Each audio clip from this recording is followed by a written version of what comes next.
Hey guys, Justin Bryant here from selfmadesuccess.com.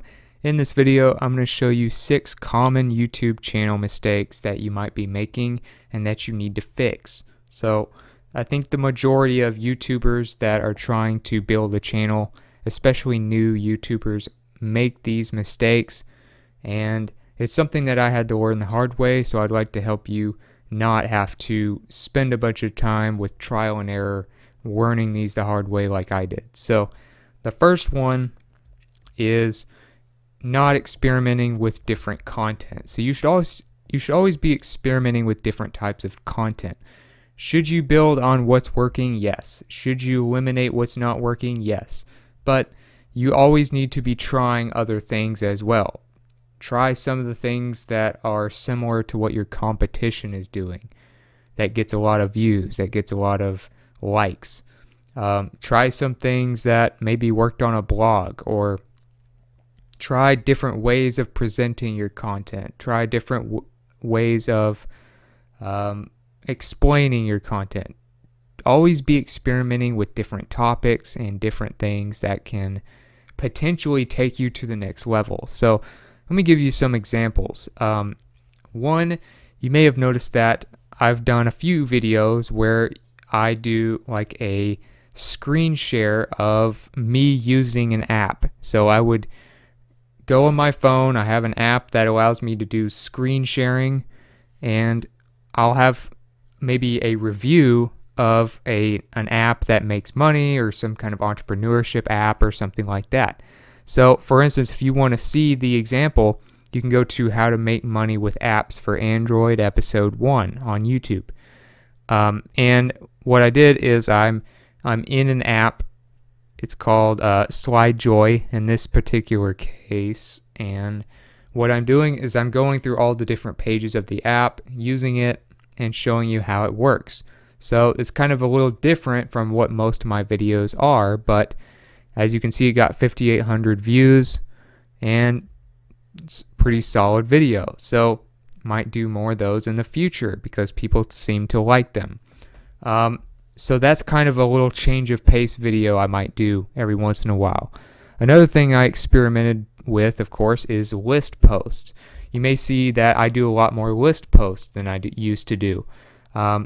People like a list of options. They don't like to just be narrowed down to one thing all the time. So if you're doing a tutorial where you teach people how to do one thing, that might be good, but you might change it up and show people different options that they might have, or different things that include, how to do it this way, how to do it another way, alternate uses of a product, things like that. So you'll notice that some of my most popular videos are involving a list of things, maybe a list of business ideas, or a list of sites that you can make money from freelancing on, the top freelancing sites, like this one, or it's called the 7 best sites to make money freelancing in 2017.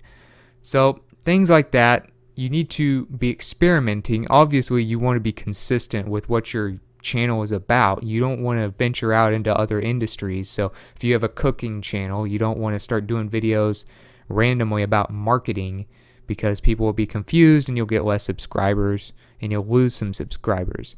So you want to stay in the same industry, but you want to try different formats, different types of videos, different topics that people might be interested in, and things like that. That's how you grow. That's how you find out what works best, is by doing stuff that works, but also experimenting in there as well. Another mistake a lot of YouTubers make is not thinking about advertisers. So I've noticed this a lot, and YouTube really started cracking down on this very recently. Here around spring 2017, they had a big ad boycott where major brands were leaving, like Audi and AT&T and Walmart and all these big companies that advertise on YouTube. So what they did was they saw that some of their ads were being next to videos that had explicit content, or offensive content, or very, controversial content. on YouTube. So they didn't want their brand being anywhere near that stuff, so they stopped advertising on YouTube for a while until they fixed it. So you want to be very advertiser friendly no matter what you do. Even if you're doing comedy, you don't want to go too far and do things that could get your channel hurt. So, for instance, my channel doesn't have much of a problem with this because it's mostly about entrepreneurship, business, making money, becoming independent, and some other channels that are more about comedy and entertainment and stuff have a harder time staying within what advertisers want to see. So, for instance, if you go to pretty much any popular video on YouTube, like this is a TED Talk video, for instance, you'll notice there's an ad that plays before it, and you can skip the ad usually within 5 seconds or so, as you can see here, and we see these all the time. There's also an ad up here in the top right corner above the other videos that are related. So these ads are what pays the bills. That's what a lot of YouTubers depend on for income, or at least part of their income. So if you're not advertiser friendly, not only are you going to have less ads and less revenue, but you're more likely to get strikes and things against your channel. So YouTube will probably give you less views, meaning if you're doing affiliate links and other ways of making money from your channel, you're going to be hurt by that as well. So one thing you want to do is look at your channel. So go to your Creator Studio, go down to Channel, and then go to Status and Features. You want to make sure your copyright status is good. Never use music without permission or without buying the rights to use it. Never use, images you don't have the rights to use, things like that. Another thing, community guideline strikes. So you don't want to offend people, take real controversial positions on stuff that could hurt your brand with advertisers and your community. You don't want to mislead people by making them think they're going to see something in a video through your title and your thumbnail and then doing something completely different. Maybe like network marketing. Some people do network marketing for a full-time online business, but many of those channels got taken down because of community guideline strikes, for instance, because sometimes those can be very misleading to people. So things like that you want to avoid. You want to avoid, doing too much foul language. Obviously a little bit probably won't hurt you, but you don't want to do, like PewDiePie. We'll talk more about him in a minute, but he's got one of the most popular channels on YouTube ever. And he did a few jokes about some very sensitive topics, political based, other things, and people really got offended, and so some of his videos got demonetized and things like that. That costs you money, and it can make your job a lot harder on YouTube. So be very careful, be very advertiser friendly, and be very community friendly. Another problem is people don't care enough about analytics in many cases, so that's why their channel doesn't grow. It wasn't until I started paying attention to my analytics that I started to grow my channel consistently. So every once in a while I'd have a good video maybe that would do above average, but I couldn't duplicate it because I didn't know why it was above average. And then I would have others that would do way below average and I didn't know why. So I didn't know to eliminate those types of videos. If you look at your analytics, you will be able to compare all the numbers of all your videos side by side, and then you can know what kind of stuff doesn't work, what performs the worst of all your videos. Then you can stop doing stuff like that. What performs better than average? What are your top 10 videos? What are they about? How are they formatted? You need to do more stuff like that to grow your channel. It's very simple. Analytics don't lie. Analytics are a big part of your success. So let me tell you, one of the most important analytics that you need to pay attention to right now is total watch time. So total watch time is about, how much time people are spending on YouTube or on that video watching it. That's what will make you more money. That's what gets you more views. That's what gets you more engagement.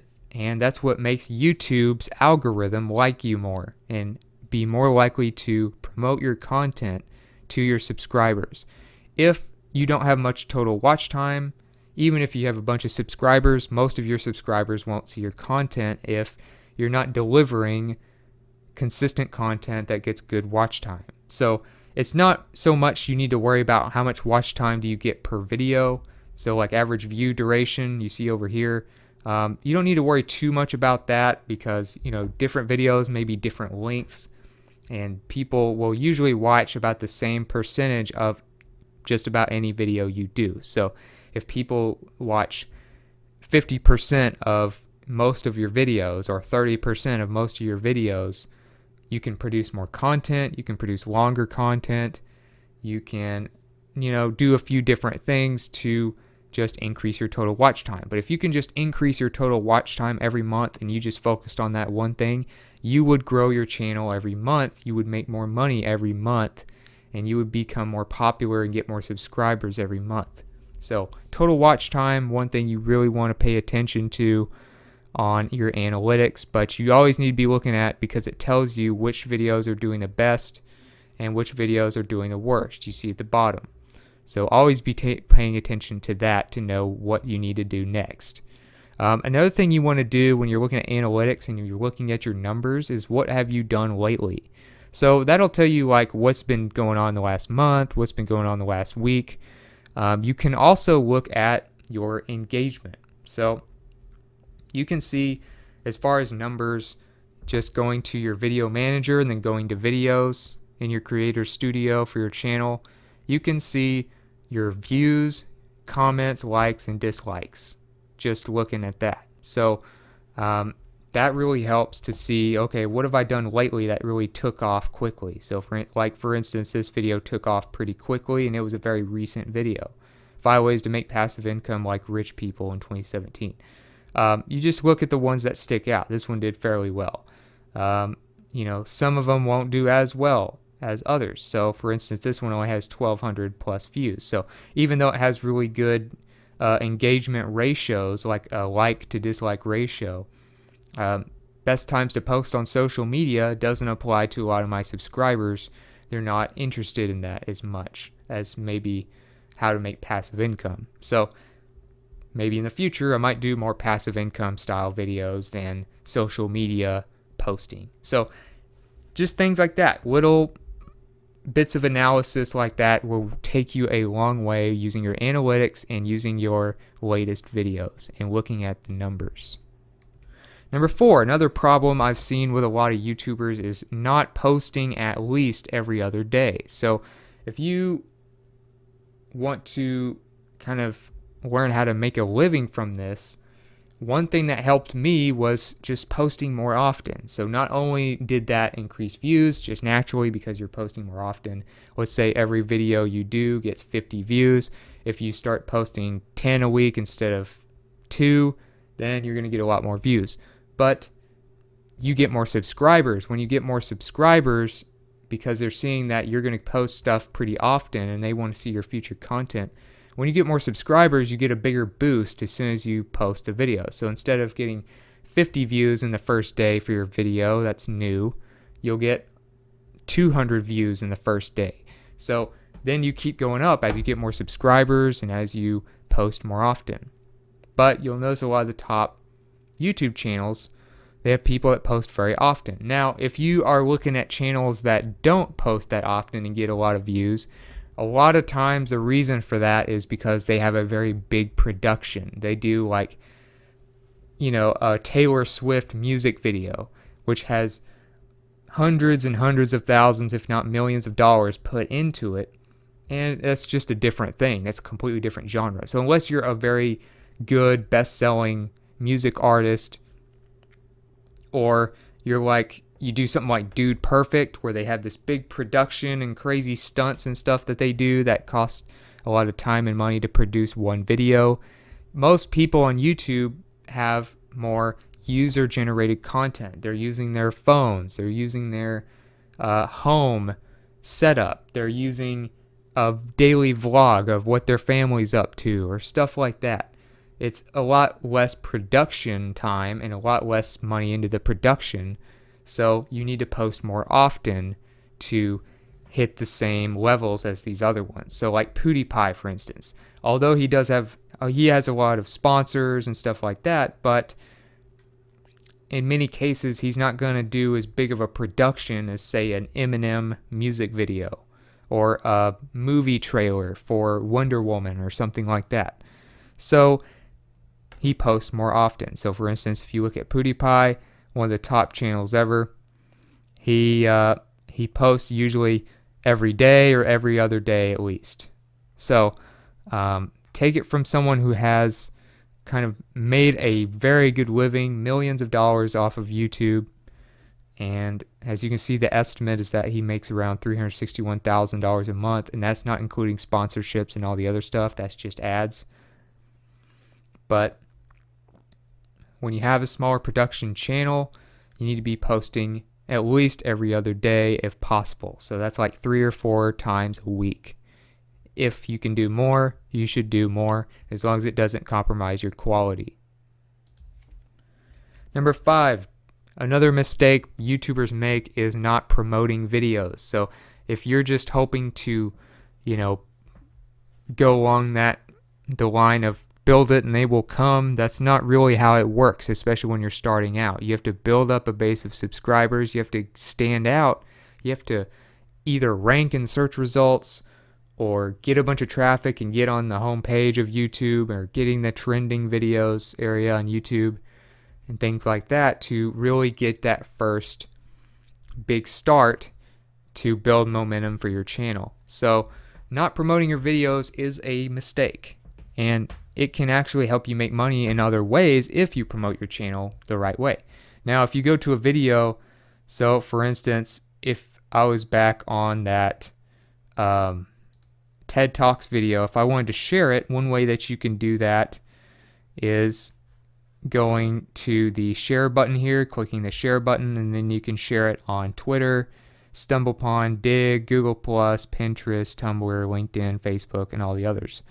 Now, some of these aren't going to work as well as they used to. Now, you can still, like for instance, if the social media platform like Twitter or Facebook has its own video platform, it's not going to give you as much views as it used to, because now they're competing and they're not going to give as much juice to your shared YouTube video. They would rather you upload it directly to their platform. So Facebook, if you're posting a video on Facebook, for instance, you'll want to upload it directly like I did and use their own platform. So for instance, you get a lot of reach when you do a video on Facebook, whereas if you do like a link, which is what it would be if you shared the YouTube video directly, you would only get like a very small fraction of the reach on your Facebook page. So going back to, that video, you can share on StumblePond, no problem. Dig, no problem. Google+, of course. Google owns YouTube, so there's no problem there. Pinterest, no problem. Tumblr, no problem. LinkedIn, no problem.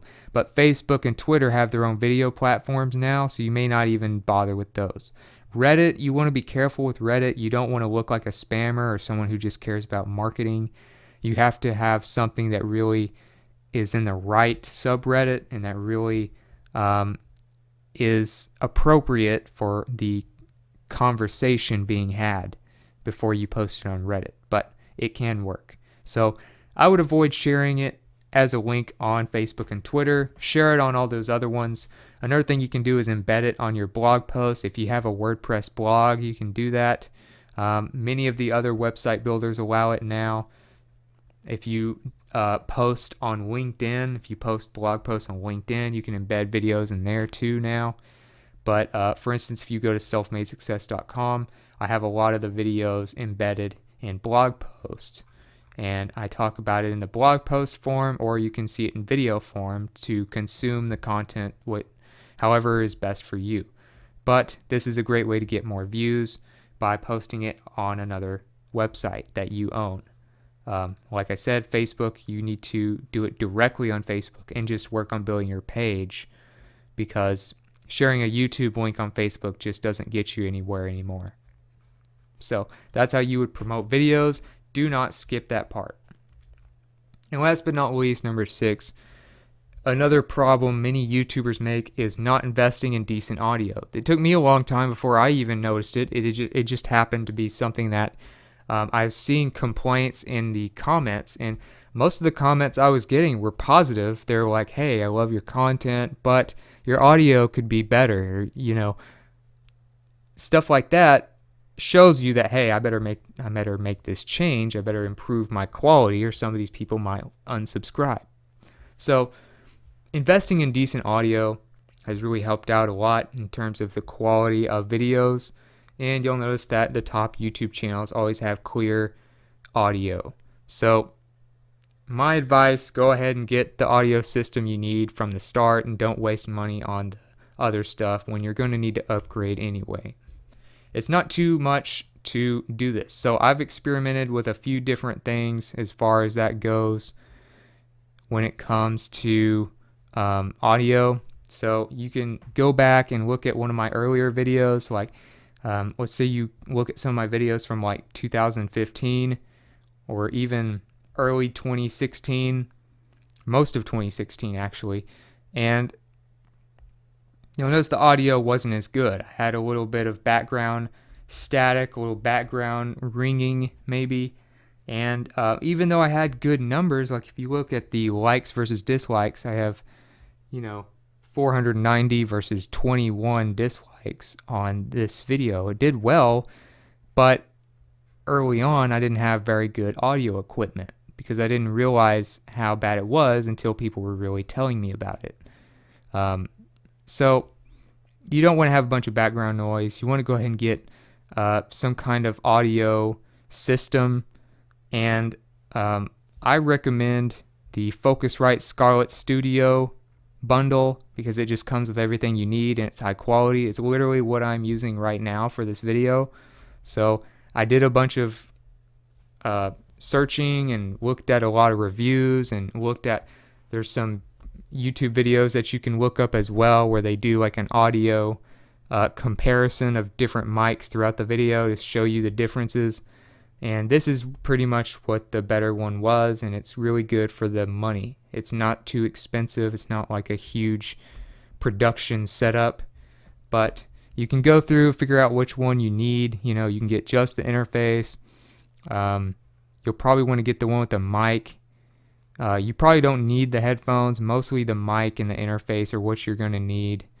But this way, it's not just your computer recording your audio. It's going through that interface and then USB to your computer. So it works much better, much higher quality. So this is going to also be used for music and recording stuff like that as well if you're into that. But I would recommend one of these interface bundles. You may even need one with a boomstick here and a pop stopper, or if you make like a hard P sound in your mic, it stops that.